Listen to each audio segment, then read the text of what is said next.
যে খোরা রোগ বা বিভিন্ন এসে 6 মাস পর পর ওইটা দেন, ওইটা আমরা নেই। দেখা গেল ওইটা একটু দাম বেশি পড়ে, কিন্তু ওনার ওইটা দিয়ে আমরা একটু আত্মবিশ্বাস পাই, এই জন্য ওইটাই দিই আর। বুঝতে পারছি। বাইরের থেকে আর হচ্ছিল আদার যে কৃমিনাশক বা ভিটামিনের যে ব্যবস্থা, যে প্রতি 3 মাস পর পর আমরা যে রুল জানি যে প্রতি 3 মাস পর পর কৃমিনাশক করতে হয়, প্লাস এর পরবর্তীতে লিভার টনিক, এটা তো আপনি নিয়মিত করেন ইনশাল্লাহ? হ্যাঁ, এটা নিয়মিত হয়। আর আমার গরুকে প্রত্যেক মাসে ধরেন যে 1 লিটার জিঙ্ক, 1 লিটার ক্যালসিয়াম, হ্যাঁ, আর হলো 1 লিটার আয়রন টনিক, মানে এইটা হলো প্রত্যেক মাসে এটা খাওয়াই থাকি। আর দৈনন্দিন অ্যাভেলো ভর থাকে 2 চামচ, আর ডিসিবি পাউডার থাকে। এইটা হলো ভিটামিন। তার মানে এক কথা ধরা যে আপনি একজন স্মার্ট খামারি। আপনাদের কাছ থেকে শুনে চেষ্টা করি এরকম চলার জন্য। আপনি তো এখন যেটা জিনিসটা জানতে চাচ্ছি যে নতুন যারা এই ডিপার্টমেন্ট আসতে যাচ্ছে বা এই ডেইরি প্রজেক্ট করতে চাচ্ছে বা এই সেক্টরে উদ্যোক্তা হতে চাচ্ছে, তাদের উদ্দেশ্যে যদি কিছু বলতেন। এই সেক্টরে প্রচুর মানে সফলতা না হওয়ার কিছুই নেই। তার কারণ কি এর ভিতরে প্রচুর, কিন্তু সমস্যা হলো আমরা যারা গরু কিনি, গরুটা নির্বাচন করতে যায় ঠকে যায়। হয়তো দেখা গেল কারো কাছে পরিচিত, আর এই লাইনে সবাই কথা বলে নবী রাসূলের মতো, কাজ করে ফেরাউনের মতো। আমরাও এরকম অনেক ঠকছি। মানে মোট কথা মধ্যস্থ ভোগী যারা, তাদের দ্বারাই মূলত আমরা ঠকি। যে তাছাড়া কিন্তু ডাইরেক্ট একজন খামারি থেকে আরেকজন খামারি গরু কিনবে, সেই ক্ষেত্রে কিন্তু ঠগার সম্ভাবনা খুব কম। কিন্তু আমরা যখনই মধ্যস্থ ভোগী বা আরেকজনের হাত ধরে গরুটা কিনতে যাই, তখনই কিন্তু আমাদের এই সেক্টরের সমস্যাটা খুব বেশি হয়। এটা আসলে আমরা সবাই জানি, কেউ মুখে স্বীকার করি, কেউ স্বীকার করি না।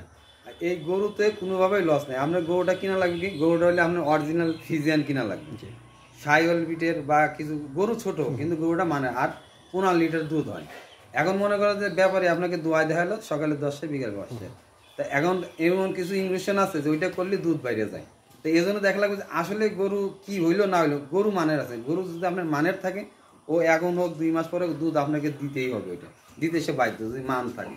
তো এর জন্য আপনি যার দ্বারা গরুটা কিনবেন, আপনি যেহেতু যদি আপনি না বোঝেন, চেষ্টা করবেন যে একজন যে বোঝে, আপনার যার ভালো লাগে তার দিয়ে গরুটা কেনা। যদি আপনি কিন্তু আর কি ঘাসের খ্যাত করতে হবে, মানে এরকম টার্গেট থাকবে যে আমার এক গরু প্রতি আমি 1 ভাই ঘাসের খ্যাত করবো। মানে এখন বলতে পারেন হয়তো ভাই আমার তো নিজস্ব জমি নেই, আপনি 10,000 টাকা খরচ করলে 1 ভাই ঘাসের খ্যাত নিতে পারেন বছর শক্তি।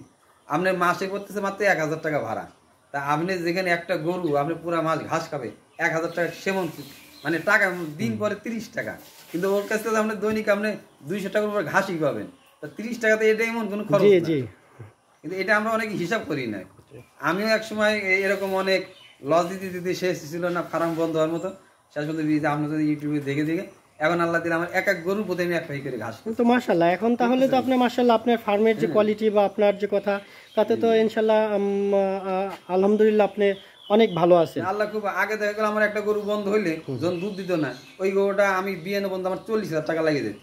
তখন দেখা গেল আমি 40,000 টাকা আমি ঘুষি করে ঋণ হতাম। এই গরু আবার বিয়ে দিত, এই দুধ বেঁচে আবার ওই ঋণ শোধ করতে আবার আমি ঋণ হতাম। কিন্তু আল্লাহ দিলে এখন আমার টেনশন নাই, গরু বসে গেলেও টেনশন। আমার পর্যাপ্ত ঘাস আছে, ঘাস খাওয়াচ্ছি, 10 টাকা আমার খরচ নাই এখন।